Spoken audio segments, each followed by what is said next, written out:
تیسری روایت وعن عبد الرحمن بن عبد القاري انه قال خرجت مع عمر بن الخطاب رضي الله تعالى عنه ليلة في رمضان الى المسجد والناس اوزاع متفرقون يصلي الرجل لنفسه ويصلي الرجل فيصلي بصلاته الرهط فقال عمر رضي الله تعالى عنه إني أرى لو جمعت هؤلاء على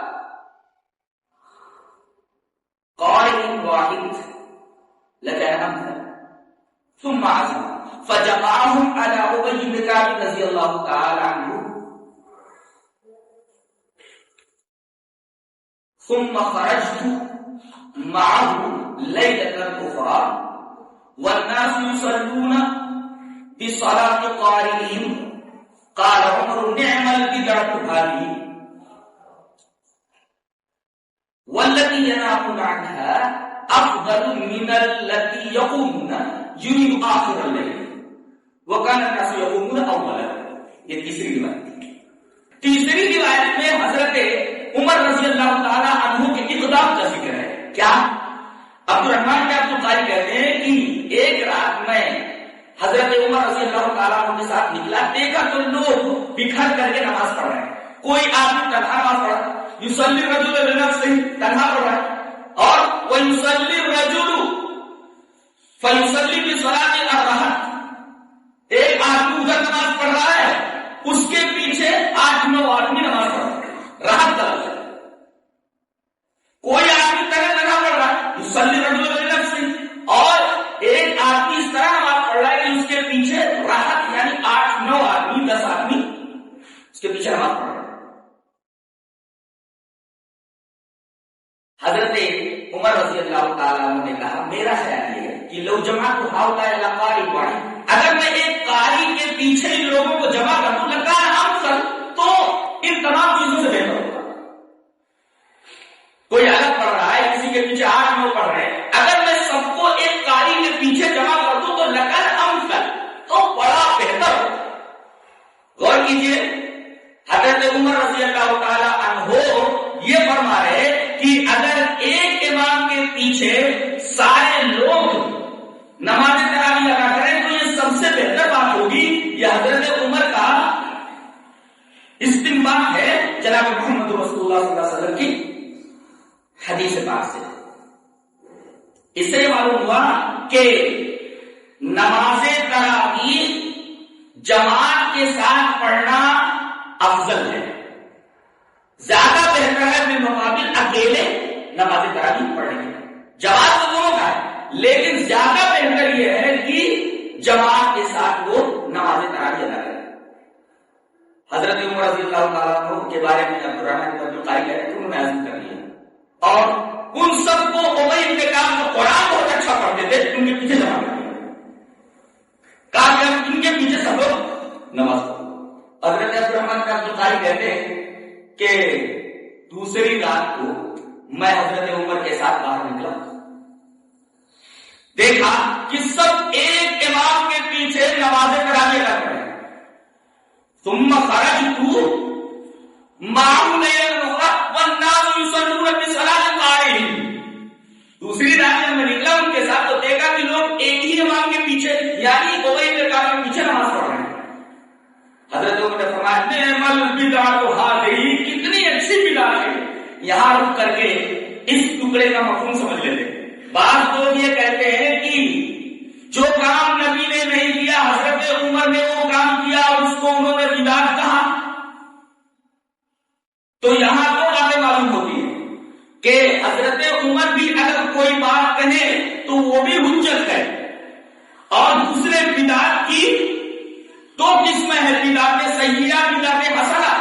ایک بری بدعت ایک اچھی بدعت, اس لیے کہ حضرت عمر نے اس کو اچھی بدعت کہا ہے. نعم البدعۃ هذه, تو بدعت کی دو قسمیں ہو گئی, بدعت حسنہ اور بدعت سیئہ. اس کو بنیاد بنا کر کے بدعتیوں نے بہت ساری بدعتوں کے اوپر دھڑلے کے ساتھ عمل کرنا شروع کر دیا. آئیے اس قول کا مطلب سمجھ لیتے ہیں کہ حضرت عمر کے اس قول کا مطلب کیا ہے. بدعت کی اصل میں دو قسمیں ہیں، یا یوں کہہ لیجیے کہ دو مفاہیم ہیں اس کے، ایک مفہوم شرعی ہے، ایک مفہوم لغوی ہے۔ ایک بدعت کا مفہوم جو شریعت میں ہے اور بدعت کا ایک مفہوم جو ڈکشنری میں ہے، دونوں میں فرق ہے۔ شرعی بدعت کسے کہتے ہیں؟ دین میں ایسی کوئی بات نکالنا یا پیدا کرنا، یا دین میں کوئی ایسی بات ایجاد کرنا، دین میں، دنیا میں نہیں، دین میں ایسی کوئی بات ایجاد کرنا جس کی کوئی ثابت مثال نہ ہو، جس کی نظیر جناب محمد رسول اللہ صلی اللہ علیہ وسلم یا صحابہ کرام کی زندگی میں نہ ملتی ہو،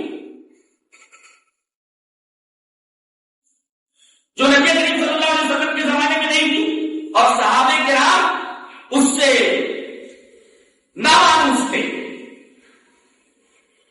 اس کو کہتے ہیں بدعت شرعی، یہ حرام، یہ ناجائز ہے۔ بدعت لغوی کسے کہتے ہیں؟ ہر نیا کام بہت سے دیکھو، ہر نیا کام جو ایجاد نو سے پہلے موجود تو تھا مگر معروف اور مشہور نہیں تھا، یہ بدعت لغوی ہے۔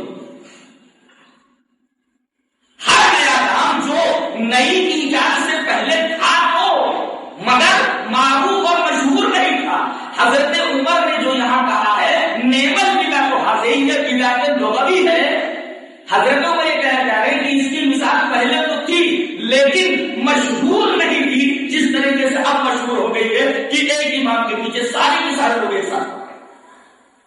لہذا اس مفہوم کو سامنے رکھ کر کے بدعت کی وہ دو تقسیمیں نہیں ہو سکتی جو بدعتیوں نے کر رکھا ہے کہ بدعت کی ایک قسم بدعت صحیح ہے، دوسری قسم بدعت ایسا ہے۔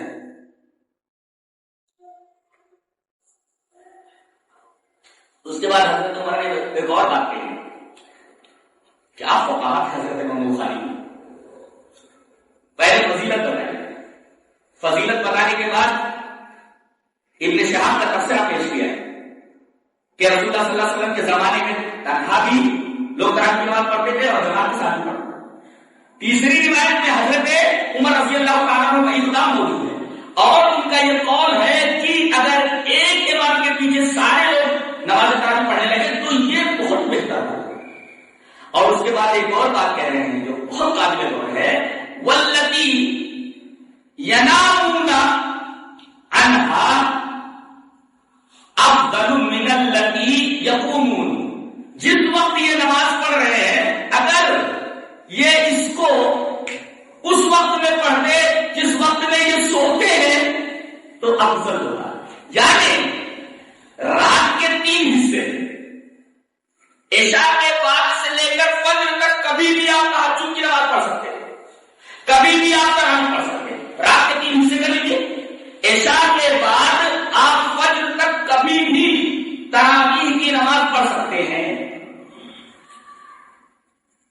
اس کا وقت دراز ہے بعد نماز عشاء سے فجر تک، لیکن افضل کیا ہے؟ آخر میں اس وجہ سے کہا گیا والذی ینامون عنہا افضل من الذی یقومون یرید آخر اللیل۔ حضرت عمر مراد لے رہے ہیں رات کے آخر کو کہ اس وقت پڑھنا بھی صحیح ہے لیکن اگر رات کے آخر میں پڑھتے تو اور ثواب ملتا، اس کی افضلیت اور بڑھ جاتی، اس کا ثواب اور بڑھ جاتا۔ اور مکان الناس یقومون اول، لوگ نماز تراویح کو اول رات میں پڑھ لیا کرتے تھے۔ یہ صحابہ کرام کا عمل ہے کہ اول رات میں بھی تراویح پڑھ لیا کرتے تھے۔ لہذا جو یہ کہے کہ تہجد کی نماز سو کر اٹھنے کے بعد پڑھی جاتی ہے، یہ صحیح نہیں ہے، یہ صحیح نہیں ہے۔ تہجد کی نماز عشاء کی نماز کے بعد فجر تک کبھی بھی پڑھی جا سکتی ہے، یہ اس حدیث پاک سے ثابت ہے۔